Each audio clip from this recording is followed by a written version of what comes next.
The school day might end when the bell rings, but for most students, a second, fully active day is just beginning.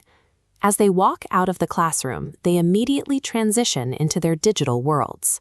When we think of bullying, we typically picture physical confrontation, a loud argument in the cafeteria, someone getting shoved into a locker. Because of that image, it is easy to assume that if there is no shouting and no physical altercation, everything is fine. But online, conflict operates differently. It happens through small, quiet actions, a forwarded screenshot in a group chat, a casually thrown insult disguised as a joke, a meme shared for a quick laugh.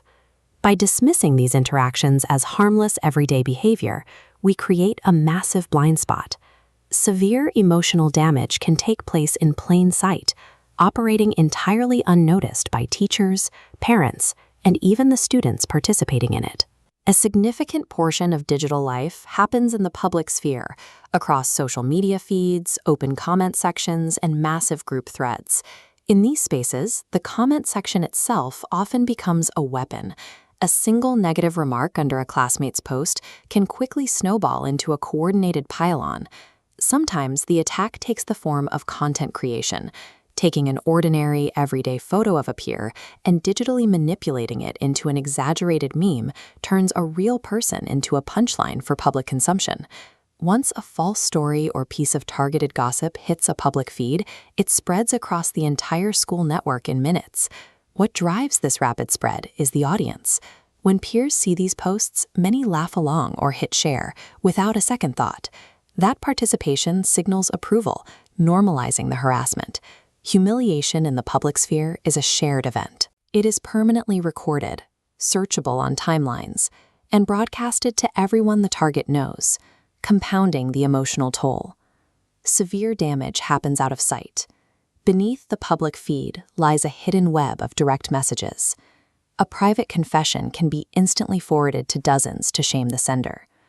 Harassment also includes exclusion, systematically severing a student from group chats, leaving them isolated. To avoid consequences, some individuals create untraceable, fake accounts. They use these hidden identities to send a steady stream of threats and insults. For the person receiving these messages, their smartphone becomes a source of constant anxiety.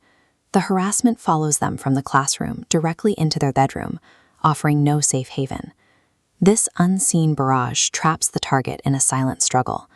Because it happens entirely on private screens, it remains invisible to the adults who could intervene. To understand cyberbullying, we must look past the apps and networks and focus entirely on the psychological reality of the person on the receiving end. People often defend their online behavior by claiming they were only joking, but cyberbullying is not defined by what the sender intended. It is defined by the impact it has. We measure that impact through specific emotional markers. Does a comment cause deep embarrassment? Does an image trigger intense humiliation? Does a message feel physically threatening or leave them completely alone? If an online interaction results in any of those feelings, the joke defense fails. It ceases to be harmless and is categorically classified as cyberbullying. Preventing this requires a shift in how we handle our devices. It means taking a critical pause before posting a comment, leaving a reply, or forwarding a picture.